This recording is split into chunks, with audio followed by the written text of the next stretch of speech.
Um, let's run back to AEW real quick because we both have had our experience with AEW. Mine was not very good as well. Um, expand on your experience and why you feel the way you feel with AEW. My first impression was, so I was invited to train at the Nightmare Factory right after my WWE tryout with Solo Sokoa. I had to Mhm. throw his name because he's doing amazing on TV, Okay. and I got a chance to train at the Nightmare Factory, and they were like taking all these talents or the kids that were part of the camp. I don't remember what number was it. So they do this camp for 4 weeks or 12 weeks or something. They pay Hmm. around 5,500, whatever it is. So they were sending these guys for AEW Dark, and they wanted me to be on AEW. And this is the reality. This is like real, honest to God truth right here. So I was told that, like, okay, Tony Khan wants me there. And we sat and we talked about possible contract.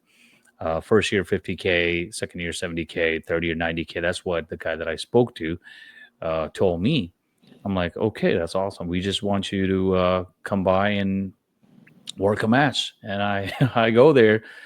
I was supposed to work uh, a 6-man tag match with another Indian guy named Robo or Joro or something. And it was supposed to be Dark Order, whatever.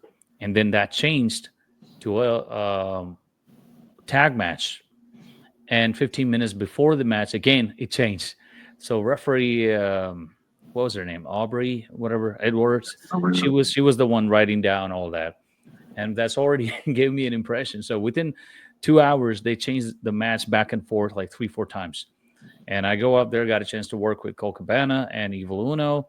We had a decent 5 to 7 minutes of a tag match, and after that, I got a chance to see Tony Khan. Tony Khan came to us in the back. That was fucking awesome. I love everything what you did. Blah blah blah. I'm like, oh shit, that's so cool. So I'm under the impression, okay, I got it.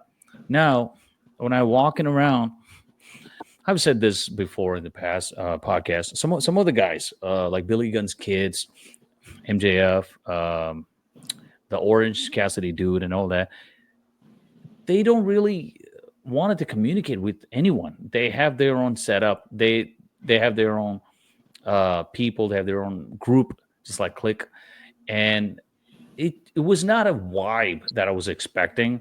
A lot of entitlement. I saw a lot of entitled people there, and the attitude. I kind of felt like it was the inmates asylum, running the asylum kind of a feeling. And I've said this like almost 3 years ago in a podcast, and I got heat from the entire internet. People even saying, "Well, yo, it's coming from a jobber who didn't got anything. He's jealous." But that was the vibe that I got, Hmm. and I was under the impression that I got the contract and everything. Impressed. Then a couple of weeks later, they invited me again to work with the acclaimed Anthony Bowen's amazing dude, very professional, and again, it's one of those experiences. I went there and I was just being a body. It was another squash match, and I pitched some of the things that I wanted to do. They didn't really want it to give me that. Caster changed some of the spot, kicked the shit out of my head, and this is another funny thing. Like Bowen's tag Caster, and then Bowen's pinned me 1, 2, 3. We went back, and Caster realized he messed up. So Caster told Tony, "Hey, he tagged me, but then he pinned Venice. So we got to go back and fix it." So it was one of those times where wrestlers were the fans because Hmm. of the COVID. So we had to go back, retake the whole thing. And then Big Show, Paul White, got up and said, Venice shouldn't be taking any more bumps. Tagcaster dropped the elbow, just finish it. But then again, they got to put their shit in. They came back. They got to reshoot the whole thing. That's the first time I'm experiencing anything like that in the wrestling world. You're filming something, they got to fix it, just like in the movies. So again, they gave me a couple more bumps, and then boom, Caster dropped the elbow, 1, 2, 3. And I remember Paul White, Big Show came to me and He said, "You know what? Things happens like this, but if you ever get a chance, listen to the commentary." And I'm like, Sure." And Monday they air this on YouTube, and I'm listening to it. So imagine Tony Schiavone, that I grew up watching and listening WCW, saying my name. Big Show Paul White saying my name. Oh, Tamilian Vinish, what a great guy! You have a great knowledge of wrestling. Here I am taking all these beatings, and these guys were putting me over in commentary for at least 30 seconds. That That's felt awesome. good. So that was my AEW experience, and after that, um, there was a time I was supposed to go there and work uh, a 60-minute Iron Man match with Lance Archer. Okay. Wow. You Okay. understand what that means? Yeah, yeah, yeah. I was like, nah, it's all good, But then I was told that not to take any bookings, indie bookings, because we have plans. Then they said we might gonna put you in commentary for India, and yeah, it varies. And they said they have plans to do a show for Indian Independence Day or something. Um, then they said, okay, how about 35K per year? I was like, sure, I just want to wrestle. And that that went down to about $500 a week just to come here and do some training. I was like, sure, no problem.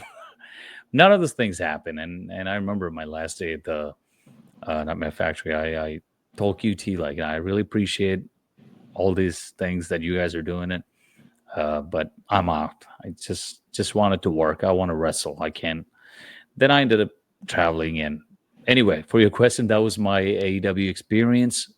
I met a lot of these television stars, AEW superstars. Some of them were assholes and morons. But whether you believe it or not, the Young Bucks were always nice to me. Hangman Adam Page, he was nice to me. MJF, what do you see on TV? What That's what you get. Hmm. What And you do, what you get. one Yeah. of the yeah, one of the and also I'm just gonna add one more. I remember when I was there, Big Swall, she was having a dark match.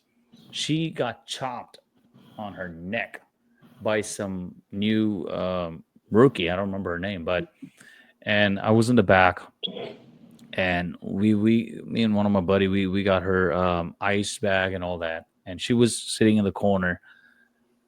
No one gives a shit. No one cares. It was just her, and I still remember. And she was putting that bag right there, and I'm looking around. All right, okay, this is weird. It's the same show they were filming for Dynamite or something, where Caster got a small injury and he was bleeding from his fingers or palm or something, and he was in the back. And I see 5 to 6 medics. It's like, are you okay? Are you okay? You're right. Okay, don't worry, no problem. Like, huh, very interesting. Mhm. Well, there you go. That's my AW experience.